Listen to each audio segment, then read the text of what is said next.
Welcome back to the First and Goal podcast, everyone. I am Sam Levine, joined by Mitch Weinberg. And yesterday, the moment that all Jets fans have been waiting for quite a while finally came. Sam Darnold has been traded to the Carolina Panthers for a second round pick, a fourth round pick, and a sixth round selection. So let's break this trade down. Overall, I think this is a pretty beneficial trade for both sides. However, I do think the Panthers won just a little bit more because they are getting pretty much a low risk, high reward situation. And I do think Sam Darnold is set up for success here in Carolina with Joe Brady and a lot of really good weapons. You look at the Panthers, I mean, what's there not to like, okay? They have a great receiving back, Christian McCaffrey. Tight end could use a little bit of improvement, but who knows where they'll end up going in the draft. And their wide receivers are still looking good, even though they lost Curtis Samuel. Do not let the Jets ticket guy fool you just because Sam Darnold's on the tickets for next year, which was super confusing. The Jets social media team, like I will never take a crap on any social media team. I don't like what they do. It's a little annoying for me. I might have give it a little unfollow. But you know what? I think even still, Panthers won this trade. I think that Sam Darnold, there's still something left. He's 23 years old.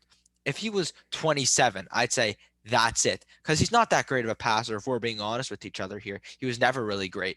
But he still has time. He's one of the youngest quarterbacks to start in the National Football League right now. So I think the Panthers got good value for a quarterback that that will be decent and available. There's going to be no good quarterback available at 8. That's the way it seems now. So realistically, Teddy Bridgewater, another guy they'll probably get their picks back for. So a lot good coming out of Carolina. For sure. And also, you hit on a really good point is that he's still super young, right? So the untapped potential that obviously was retained and did not show with the Jets because of how poor his supporting cast was, it's still there, right? I mean, it didn't go anywhere. He was still a very good player at USC, and that potential that he showed at USC and the skills that got him drafted number 3 overall are still there. He's only 23 years old, so obviously there's no regression. That's not an issue to worry about. So if Joe Brady and Matt Rule can tap into Sam Darnold, if they can really get him to play his best football, I think they have a really good quarterback, and I think they have a guy that could potentially be their franchise quarterback. Maybe he won't be a top 8 quarterback. Maybe he won't be a top 10 quarterback, but he'll be productive. He'll be good. He'll be efficient. And I think he's set up to be that kind of player with guys like DJ Moore, Christian McCaffrey, Robbie Anderson, who are exceptional. And Anderson and Moore are coming off career years. That cannot be overlooked. Two very good wide receivers with Christian McCaffrey coming back healthy. I think this is a situation where Darnold is going to thrive. This is it. This is the last chance I'm giving on Sam Darnold. There's a lot of quarterbacks this year that need a new spot, but with that new spot, the expectations may seem low, but do not let that fool you. They are higher than ever. The quarterback landscape right now, that carousel is moving fast. And Sam Darnold luckily got traded to a team that is right now, I wouldn't say contending, but is young and is ready to develop. And I think there's a team built around him that he can do phenomenal things with. Matt Rule, a great offensive mind. I think he could do wonders with Darnold. But I'm not talking about the Panthers. Let's look at the Jets right now, because the Jets, now it seems Zach Wilson will probably be the number 2 overall pick, as we all expected, unless you're Chris Sims. But it's a matter of what did the Jets actually get in return. I think they got the best possible value. There was no better value they couldn't gotten for such an average player. Was the Jets moving on from Sam Darnold a great choice? Absolutely, yeah, it's the right choice. But I mean, it's a little interesting to see how Zach Wilson's gonna do now, because looking at their picks, they have 2 in the first round. They have a ton over the next few years, but the Jets have not been very good at drafting over the past few years. We've seen that every pick of theirs, dating back to I think 2012, is no longer on the roster. That's not something you like to see.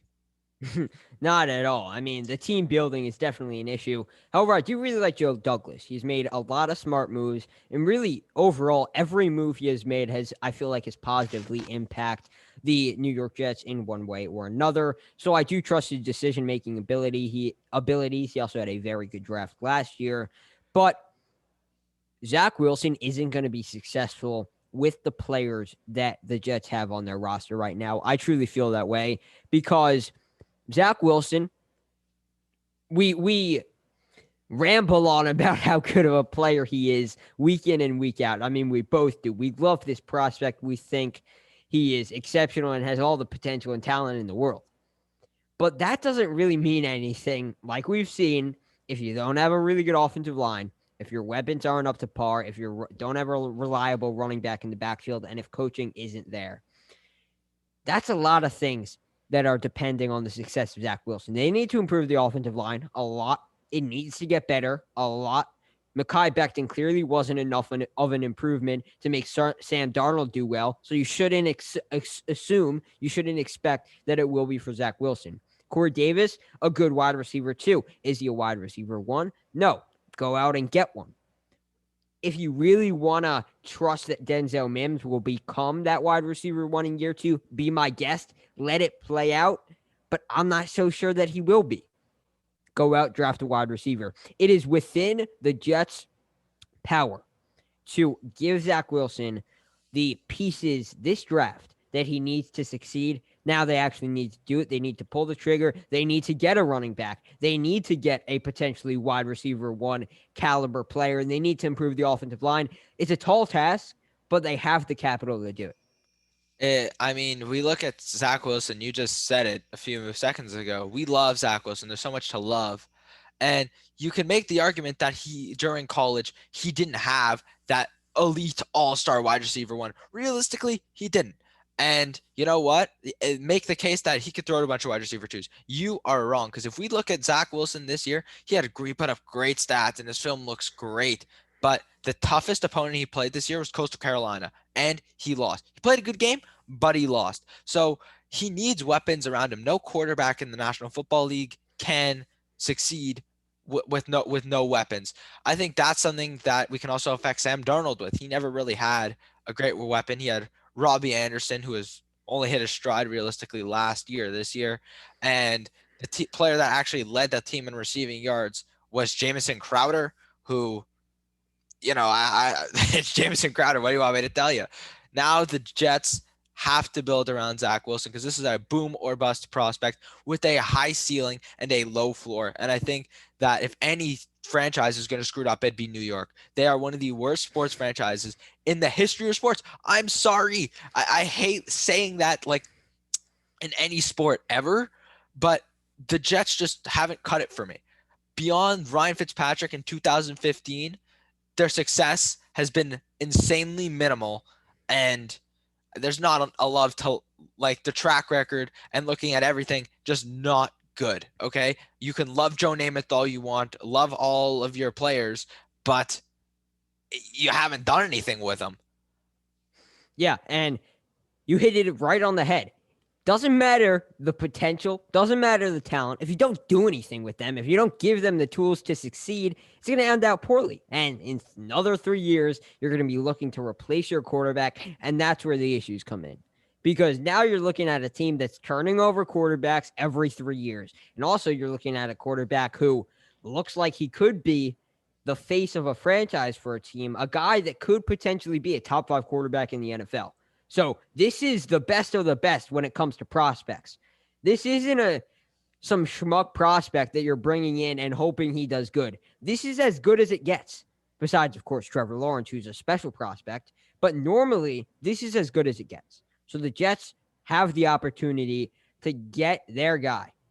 They have the opportunity to make something special with Zach Wilson, with whoever else they draft, the skill position players, the offensive linemen. But will it be done? Will Joe Douglas draft the right players? Will Robert Saleh and Mike LaFleur be able to develop that team into one that is, or not willing, every team's willing to win, but is able to win games and meaningful games that allow Zach Wilson to play good football?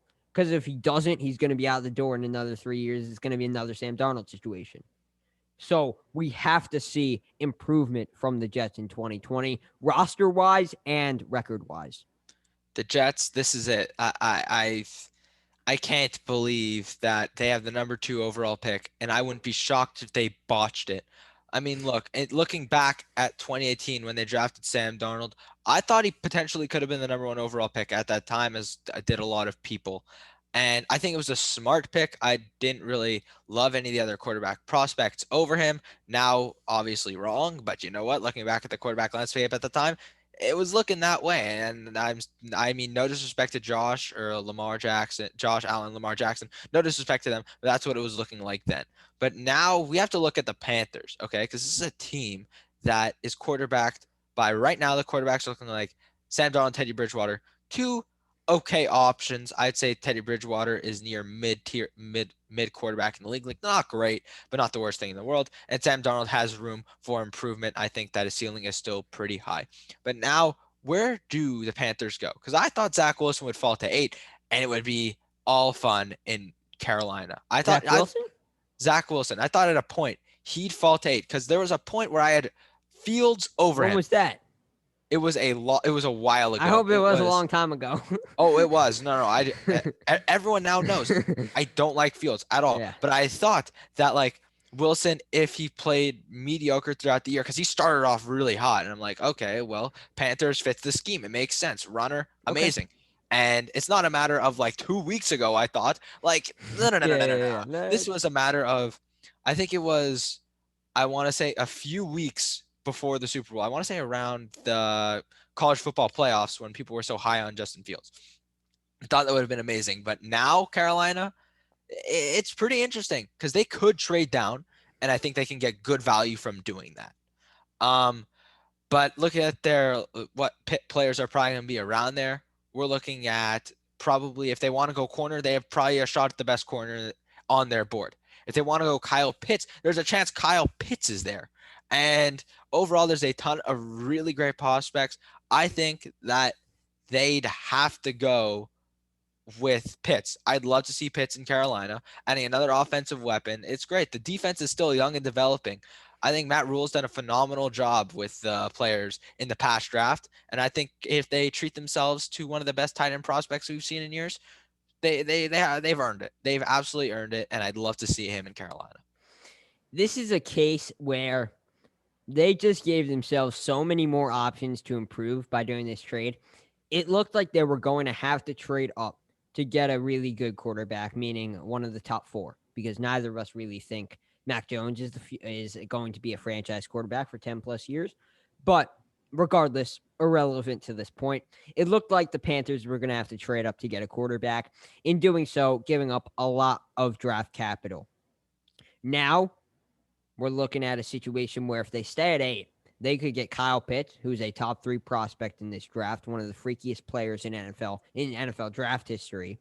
You're looking at Patrick Surtain, the top cornerback in this draft, or you could go Rashawn Slater. You could go Christian Darrisaw if you want to improve the offensive line. There are so many options for the Panthers. I agree with you. I think Kyle Pitts is probably the way to go because tight ends is a need, and that player is just so enticing. I mean, what he brings to the table is ridiculous. You can't find it anywhere else.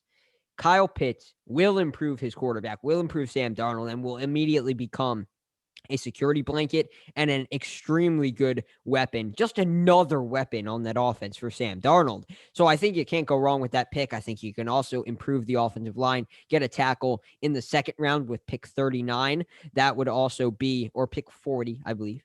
That would also be a very smart way to go. Draft Pitts at 8 and then draft a tackle at 40 because there will be some good ones available at that pick. So I think that's probably the way to go. But they have a lot of options. I mean, Surtain wouldn't be a bad pick. Slater wouldn't be a bad pick. There are a lot of guys that they could take and be a smart move, and they would improve their team. I mean, the Panthers right now are in a position where they could contend. They might not. It really depends on the situation. I mean, you look at the tight ends in Carolina, and Ian Thomas is not so name striking. I think that Pitts, he will more than likely be available there in the picks before them. We are looking at almost all the top quarterbacks being gone, and at least one or two of the top offensive linemen being gone, because there's a potential where none of them could go or where all of them can go. But again, if they want to pick one of the treat themselves to one of the better wide receivers, assuming that Jalen Waddle's there, so be it. I think that they absolutely could, and there's so many options that they can go. And Carolina I really don't think they can mess this up. I think that this is their chance to turn this franchise around from 2015 when they were at the top of the football world. Now they're in the middle. I think now this is their bounce back year. This is their time. You brought up Jalen Waddle, and wow, wide receiver definitely not one of their bigger needs. Can't go wrong with Jalen Waddle there. Speedster slot guy will replace Curtis Samuel, who left in free agency. Definitely higher ceiling, more potential than Curtis Samuel. So that would be very interesting to see all the speed that they have on that team, see all the talent that they have on that team. So really, like we just keep hammering home, whoever they draft, whoever it is, they can't go wrong. Kyle Pitts, Rashawn Slater, Patrick Surtain, unless they throw something at a way left field, another quarterback or something. I don't even know. They still can't go wrong. I mean, with a quarterback, probably not the best pick, but even linebacker, Micah Parsons, if he's there, everything, assuming that they don't take a player way down on the board at a position of need, of course, everything is a smart move. The doors are open. All the doors are open. And you actually brought up a good point, Mitch. You made a good point that Penei Sewell, or indirectly made a good point. Penei Sewell could still be there at 8 because the demand for quarterbacks is going to be very high. All 5 quarterbacks could potentially go in the top 8. So that's 5 picks right there. Bengals, Dolphins, wide receivers, very much a necessity. Same thing with the Lions. So is offensive line going to be taken top 8? Potentially, maybe. But there's a possibility that Penei Sewell is there at 8. So really all the doors are open. And if Penei Sewell is there, I think that's hard to pass up. It'd be between Kyle Pitts and Sewell then. Very hard decision. But listen, a good, hard decision to have.